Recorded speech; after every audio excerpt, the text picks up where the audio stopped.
Federico Chiesa is a Liverpool player. Here we go, confirmed. 13 million euros on a 4-year deal. And I'm going to explain in a little bit why that 4-year deal is so important to possibly solve some potential problems that are going to come out of Liverpool's current roster. I'm going to talk about what he does so well, what he doesn't do so well, and how he fits into the lineup. So, first of all, what does he do well? Well, he's fast. He's great at 1v1s. He's tricky. He's explosive. If you were playing a counter-attacking style of football, he would be the perfect player to help you do that out on the wing as a 7. Now, I know Arne Slot doesn't play a counter-attacking style. I know it's a lot more patient, more possession-based. But the reason why it works so well is because he adds a different dimension than what you guys currently have. And he's going to help in case Salah, in case Luis Diaz get injured. He's going to be able to come on right away and be able to play at a good level. The reason why his style complements Arne Slot is because there's going to be some games during the Premier League season where Liverpool are going to need a player to come off the bench and give them a spark. They might be down a goal. They might be tied. They might need to win that game. They might need to play a little bit more direct. And in that case, when you look at the bench, right now you guys don't have a single real winger on the bench. You guys have Gakpo. You guys have... That's pretty much it, honestly, coming off the bench. Nunez, if you want to put him in that position. But I think both Gakpo and Nunez really play as 9s. That's probably their best position. So he's the only true winger that you guys have, and he's going to be able to provide a spark. What doesn't he do well? Well, here's the thing. I wouldn't say he's injury prone, but he did have some major injuries in his career. In the 2021-2022 season, I believe he tore his ACL, missed the majority of the season. He had more injuries, muscle fatigue, thigh injuries, bunch of just random little knocks for the next season that caused him to miss a lot of games. Last season, he was a lot more active. He had less injuries. So I think that's a really good sign for Liverpool that hopefully he's finally returning to the form where he was at before he had the ACL.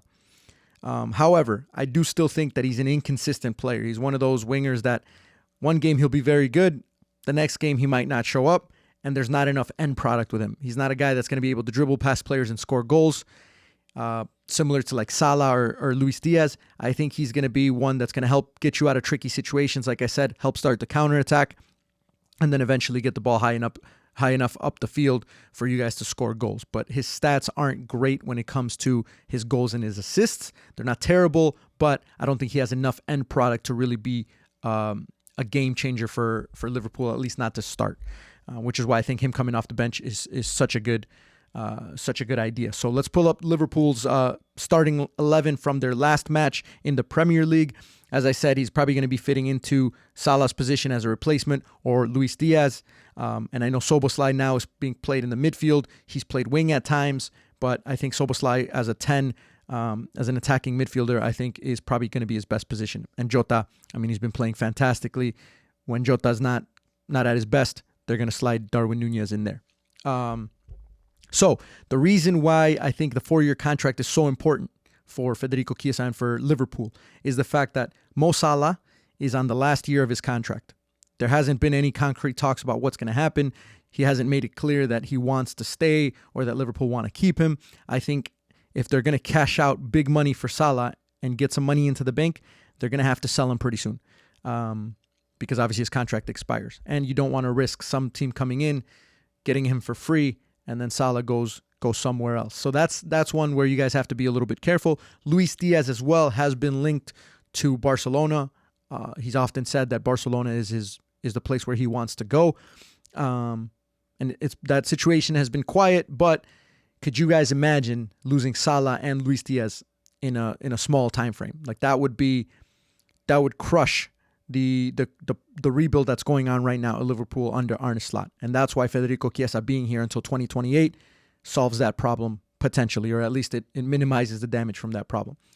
Don't get me started on Darwin Nunez. Darwin Nunez has recently been linked to Arsenal. I'll talk about that in another video, but that's something that can present another problem. So ultimately, is he a good signing for Liverpool? That's the big question that everyone has. Now, his price tag is $13 million. That's pennies. That's absolutely nothing in the European transfer market these days.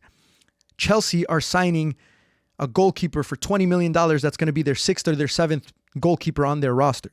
So the fact that you guys got him for 13 mil and he's 26 years old and you've seen the level that he's been able to get to, I don't think you guys can really go wrong. It's a position that It might not be the primary position that you guys need, but it's a position that you do actually need. You need a backup because right now you guys don't have anyone.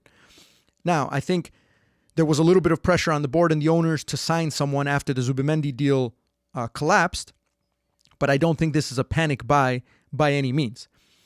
I think you guys already signed Giorgio, the goalkeeper, who is not really a signing because he's going to come here, signs all the contract paperwork and everything, and then he's going to go back out on loan.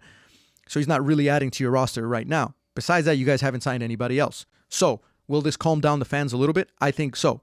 Will it make them happy? Absolutely not. I think if you guys finish signing Federico Chiesa, and that's the only real signing that you guys have this transfer window, I think the fans are going to be pretty upset. And I think you have every right to be. When you need a starting six, somebody's going to come in, not off the bench, but somebody's going to come in and be a starter as your six, a true six, and you probably need another center back.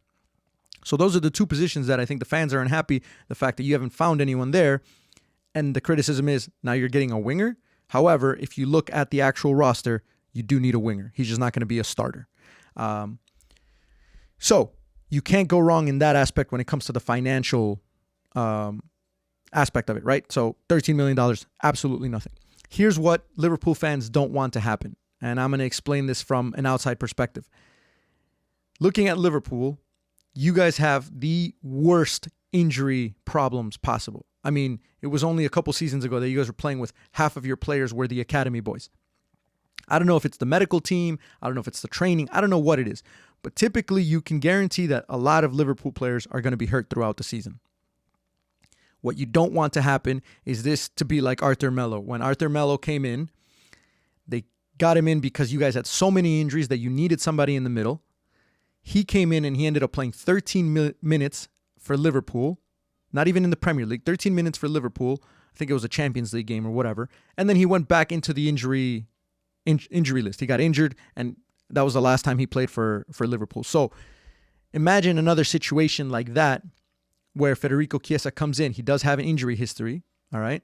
Not saying that he's prone to injuries, but he does have a history. Imagine he comes in. That's the only real signing that you guys have this transfer window, and then he gets injured right away, all right? So that's something that you won't know until it happens. However, looking at the fact that last year he was a little bit more consistent, it looks like he's finally recovering. Hopefully that doesn't present a problem. So ultimately, is he a good signing for Liverpool? I think so. You can't go wrong with 13 million in a position that you guys definitely need a backup in case something happens. But hopefully this doesn't come back to a similar situation as Arthur Melo, and then it all falls apart and Liverpool have not made a real signing in this transfer window. I fully expect Liverpool to make one or two more signings. I think that's what's going to make the fans happy. Get a six, get a center back, one of those two positions, and I think you guys will be okay. If you get both of those positions, I think you guys have had a fantastic window, though the timing is running out. You guys have 2 days left, and I'm not sure Liverpool are going to do it because I don't think they're the type of people that are going to panic buy. So let me know in the comment section what you guys think.